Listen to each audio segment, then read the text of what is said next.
Welcome, I'm Steve Farnsworth for CMO TV. Today I'm with Robert Rose. We're talking about the seventh era of marketing experiences. Robert this is his second book he's going to be producing, and he's a Chief Strategy Officer for Content Marketing Institute and a Senior Contributor Consultant for Digital Clarity Group. Welcome, Robert. Howdy, howdy, howdy. It's always good to see you. Robert, let's dive in here. What are the first 6 eras of marketing, and how is the seventh different?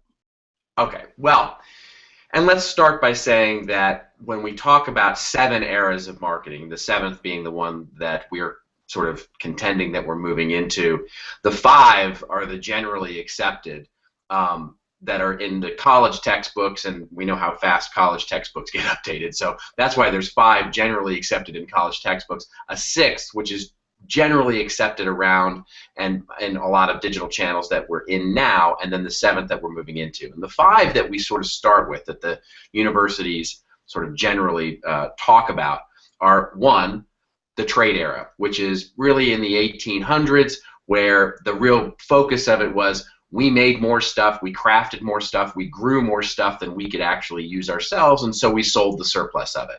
And that's really all that marketing consisted of in that era, which was really, we have some stuff, we make it, here it is in our storefront, or here it is in our wagon, we want to sell it to you.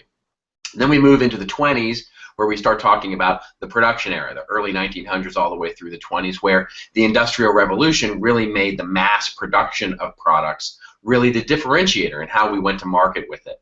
And so you look at things like factories and the ability to distribute products to multiple areas and produce them in multiple areas as the differentiator. A great example from this is there's a Schlitz beer ad where the marketer says basically, our factory comes with brown glass. And everybody knows if you make your beer in something that doesn't have brown glass, it all goes spoiled and bad. So the factory and our ability to mass produce it becomes the differentiator. And then there's basically what they call the marketing or the sales era, right? The early 30s, Great Depression, where everything became about price. What am I getting for what price? And you know, certainly the Great Depression, which hit worldwide, was a great driver of that. But it was also where we had guys like Dale Carnegie, which was all about how do I become a salesperson? How do I actually win friends and influence people? And the idea of the sales guy really became the central tenet of what we were doing from a marketing perspective. Then there's the marketing company era, Mad Men, the 40s through the 60s, the sort of glory age of Madison Avenue, the 3-martini lunch, all of the things that we love about Don Draper. That was really the marketing company era, where the idea of the 4 Ps really came to fruition, right? Product, place, price, and promotion. It is where we got things like the brand manager, and we started talking about product. Product is differentiator, right? Our product is more aspirational, it's positioned better. We started really focusing, and even in Mad Men, you can see this, how they focus on positioning the product in just such an aspirational way that it makes people want to buy it. Then we move into the 60s, 70s, 80s, and even up until the late 80s, where we start talking about the marketing company era, which is really all about company as brand. Globalization started to happen, the world market started to happen, and product and industrialization really became commodities. So it became about how does our brand offer a promise? How does it differentiate? Maybe the best example of this is when we look at 1984 in the Apple commercial. It wasn't about a product. It was about this brand was going to lift you out of the doldrums and basically break you free from the slave that was IBM PCs. And then we move into what we've been in since really the early 90s, the 6th era, which is called the relationship era. And that's really been, you know, it was dawned in the early 90s with the great book, The One-to-One Marketing Solution, which was Dr. Martha Rogers and Don Peppers, who wrote this one book, Deliver the Right Message to the Right Person at the Right Time.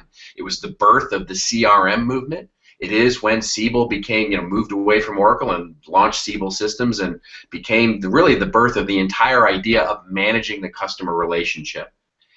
And if you notice, each of those eras really last 20, 15 years, depending on the different eras that they were, and they're overlaps. They're not, finite lines in the timeline where one turns into the other.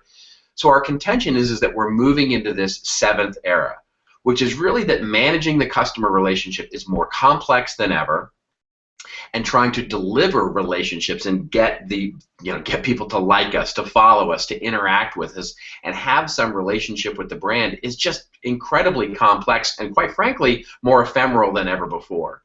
And so it's about delivering experiences, delivering the ability for the brand to have differentiating approaches to solving a customer's need or want across the entirety of their journey with us that differentiates our brand and is a new marketing era that we feel like we're moving into. How's the buyer's journey changed, and what do marketers need to know about that? Right. Well, we've all, you've seen the varying degrees of this, right? From McKinsey's sort of, loop-de circle sort of shell-looking thing to the squiggly line ball of yarn sort of journey. I mean, what we all know now after going to as many conferences as we do, the buyer's journey is complex and non-linear. And so however you want to describe that, the real key here is that non-linearity, that sort of idea that I jump in and out of different mindsets when I'm buying a product. And this differs, of course, between B2C and B2B and the length and how considered the purchase is, of course. But what's really happening is that it's no longer a guided tour, right? So if you look at it from the B2B perspective, and we've all heard the 60% or 70% or 80% or however many percent of the buyer's journey is already completed by the time they talk to a salesperson, what digital and content have really wrought for most businesses is that the idea that the consumer is now empowered. They can do as much or as little of the buyer's journey that they want to through the consumption of content, either shared through social networks or shared by the company itself, and really make decisions that way. And so regardless of how much, we're not guiding, the brand is not guiding the customer through that tour anymore. All we can really hope to do as a business, as a scalability issue, is create discrete experiences that are powerful enough that when the customer has those experiences, they want to move on to the next. And so the idea of us creating a web presence or a content marketing approach or a sales experience through our storefronts or an e-commerce experience, whatever the experience is, we need to be creating those in such an impactful way that the customer gets value out of them, right? Separate and discrete from our product or service. The experiences that we create are what differentiate us. And so that's the real ticket here, is that finding the balance in creating that portfolio of experiences that we create at varying parts of the customer's journey is really all we can hope for, and hope that when that customer has those experiences, they want to share it with their friends and all the platforms that we just quite frankly will never have the capacity to be on. What is content creation management? So this is our humble attempt. So Carla Johnson, the incomparable Carla Johnson, and I, when we wrote this book, one of the things that we wanted to do was split the book in half. The first is really our belief that marketing, the office of the CMO, the real strategic part of marketing, needs its strategic seat at the table. But it's got to earn that. It's got to earn its strategic seat at the table, and it needs to become something more than just the subservient, on-demand content vending machine that most businesses now treat marketing as. And so as we move forward from that, so that's the first, but then the second half is we wanted to propose a methodology. And as we say in the book, this is a set of better practices, not best practices, because they're not best practices yet because so few companies are actually doing them. But what we did was we synthesized all of the things that we've learned over the hundreds of client engagements, the workshops, our work content marketing world, all the things that we're doing, and synthesized all those best practices that we saw from companies that were actually making this work and put them into a methodology. And we call it content creation management. And at its heart, it's really a methodology about how a business can make content a centralizing function in the business. Because right now, content is mostly projects. They are done by increasing, orders of line managers down the road, from demand generation to brand to PR to sales enablement, whatever it is. We have these projects of content that are going on right now, but content as a strategic asset in the business is usually not looked at as a process. And so in the, sort of with all due respect to Deming, we wanted to say, look, unless you can describe what you're doing as a process, you really have no idea what you're doing. And so content creation management is our idea of an approach, a strategic process for how content can be treated as a strategic asset that's worth managing such. Dig in a little bit. Explain your content creation management framework. Well, it's basically, so in all due, so with no humor intended here, it's a 12-step program, and it's basically separated into sort of four four discrete steps. Basically, there's this idea of winning the battle before the battle has begun. And a big piece of that is this idea of going out and building the revolution, right? So most content starts out as a project. In other words, we're usually not looking as a business at content as a big blank whiteboard. There's usually stuff going on. So it's locating those things and building then the team and or the process that will flow those things together before we go build a business case to our CEO, to our board, or to whomever we're trying to build a business case for. In other words, stop building business cases for projects and start building a business case for a process. So there's that part. That's the first step, is building that content mission and really understanding how we can build the process first and the business case for the process rather than the project. That actually then moves into the governance or manage model, where we actually look at actually managing the process. How is that team going to meet? What is their remit? In other words, in the business, how are they going to actually treat content and use content across different functional silos, different regions, different groups, and how are they going to create a portfolio of experiences that can be managed as such, prioritized, reprioritized, stood up, instantiated, decommissioned, all the things that they're going to do is managing that portfolio.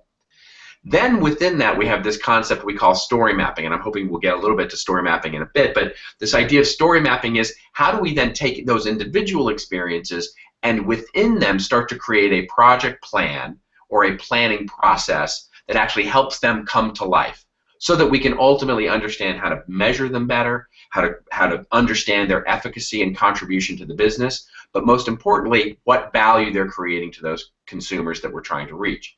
And then lastly, there's the measurement process, right? The idea of measurement in its entirety, not just measuring a social channel or a particular blog or visits or sort of individual metrics, but how do we sort of understand metrics and measurement as an idea to create content as a functional and contributing part of the business. And then it comes right back around to building that strategy again. So a 4-step, major step process, and within that sort of individual 12 steps that actually make up those 4. What are the 4 archetypes of purpose-driven content? So I'm glad you asked that.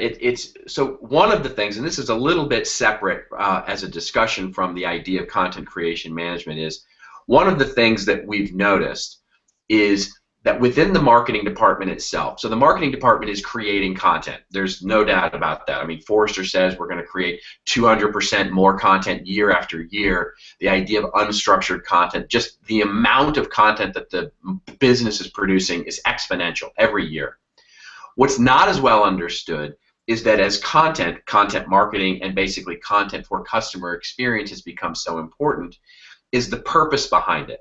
In other words, we're used to creating what we have 4. We call it promoter content, poet content, professor content, and promoter, poet, professor, and preacher. Sorry, and those are our 4 content archetypes. Say that one more time.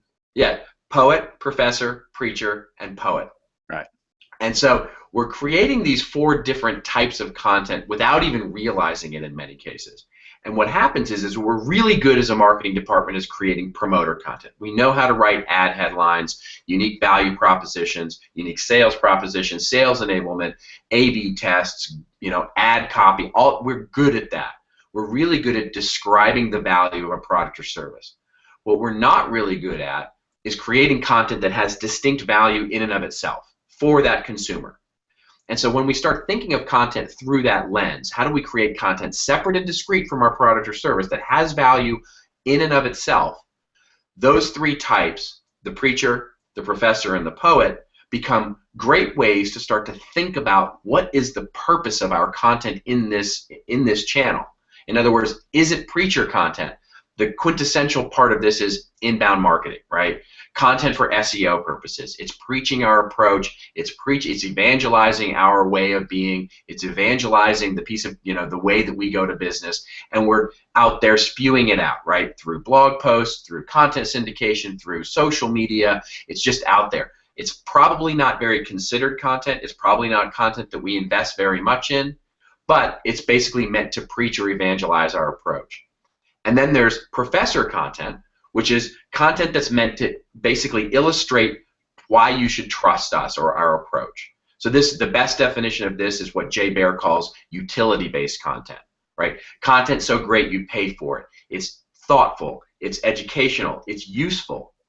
It's basically meant to educate you as to how to use the product better, or how to get more value out of a particular approach, or how to do something. It is content that's meant to teach. Or C.C. Chapman and A. Hanley talk about this: product that doesn't shill but solves, right? And I love that quote. Then there's the poet content, because quite frankly, not every valuable piece of content is going to teach our consumer something. Some of it, quite frankly, is just going to be meant for entertainment purposes, to make people laugh, to make people cry, to develop an emotional connection. And the importance of this purpose, the poet piece of content, is so, the reason we think it's so important is because you don't change beliefs with facts. You change beliefs by basically creating an empathic connection between you and your consumer.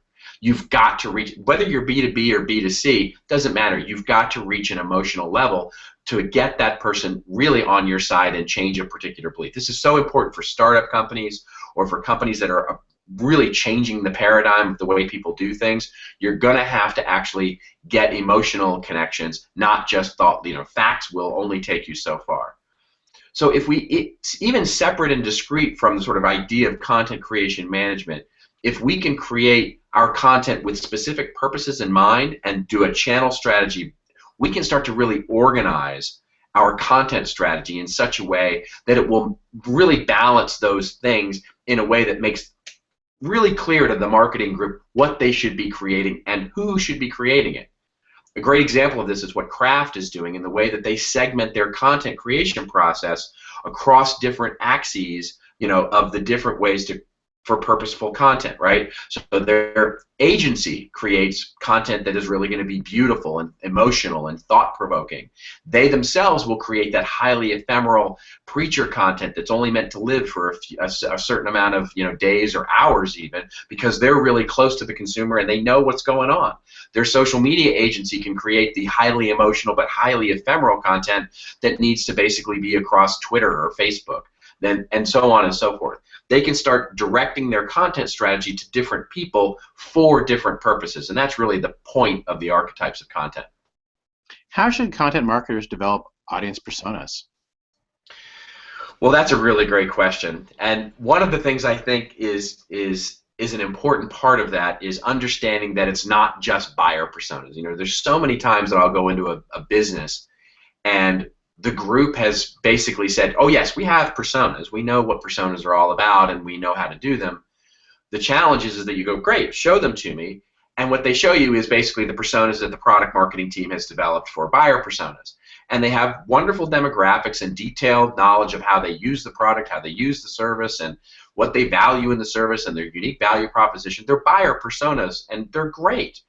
But they're not terribly useful when it comes to developing content that's separate and discrete from the value of the product or service. So what we want to think about are audience personas. What is their day like? What do they care about? What is going to make their life better? What value can we deliver to them? It's almost developing our own buyer personas for content.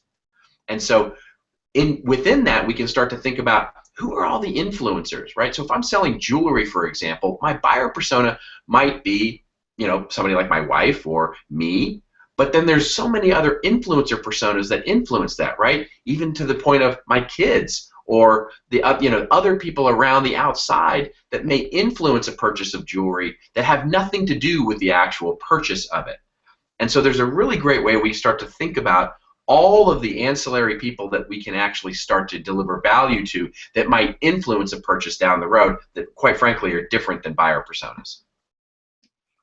Let's talk about story mapping. What is story mapping and how should marketers create one?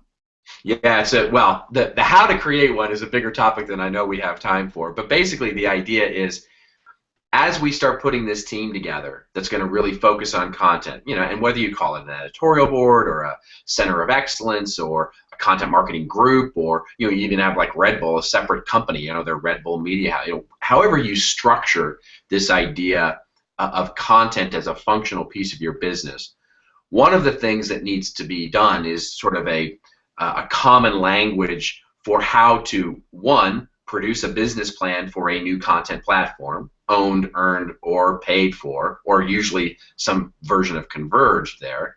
And then how do we actually hand that off to someone who can go execute this thing? And so that's where this idea of story mapping comes in, which is how do we actually create the business plan? And when we think of content, we think of it more like a product than we actually do a campaign or a marketing piece. So we want to produce a business plan. What does success of that platform look like? Is it subscribers that will then contribute leads to the business, or is it a number of paid, visitors to our particular piece of content that will ultimately produce more loyalty to our brand? Whatever the business goal is, prior to us meeting that business goal, there is success of the platform itself. And that's where a lot of people really mistake sort of the idea of content marketing and the difficulty of measuring is we mistake success of a contribution to the business for success of the platform. So in other words, if we build a blog and its goal is to produce 25% more leads to our business, well, it's not going to do that a day after the blog launches. It's got to do that after the platform itself has success. Maybe that's number of subscribers, number of visits, it's probably all of that.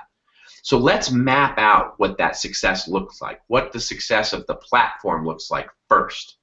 And let's build it like we would a product, not a campaign, but a product. Let's map it out, road map it, story map it in a way that once we get to success of the platform, we then have a much better chance of it actually contributing the business goal that it's meant to contribute. And one of my favorite topics actually is our last question is what is experience-driven measurement and how can marketers start implementing it? Yeah, and it's really, and so it really feeds off that last question, which is to not mistake success of the platform for contribution to the business. And so it's really not to mistake success of the experience for its ultimate contribution to the business. And the first part of that is understanding what the experience is supposed to drive. Is it supposed to drive awareness of our approach, awareness of our new product or service, leads into the funnel, a nurtured lead that buys more stuff from us or engages with a sales guy more deeply, a more upsold, cross-sold customer, or one that actually will evangelize our story and become more loyal and join up with loyalty. So there are varying degrees of business goals for each experience that may be created. So let's understand that first, and then let's back out of that and say, what are all of the metrics that we need to understand the progress toward that goal? That becomes our measurement plan. Nothing more, nothing less. And the problem is that we have so much, the ability to measure so much, we get overwhelmed with this tsunami of data.